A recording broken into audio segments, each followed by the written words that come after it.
शिवाजी महाराजांची कीर्ती बेफाम होती.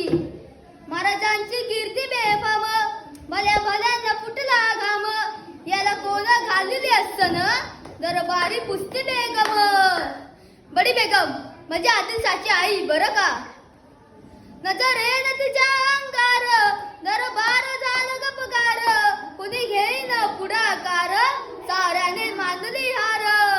इतक्यात अचानक एक सरदार उठला, बोलला, मैं लावूंगा शिवाजी को. आणि त्याने विडा उचलला.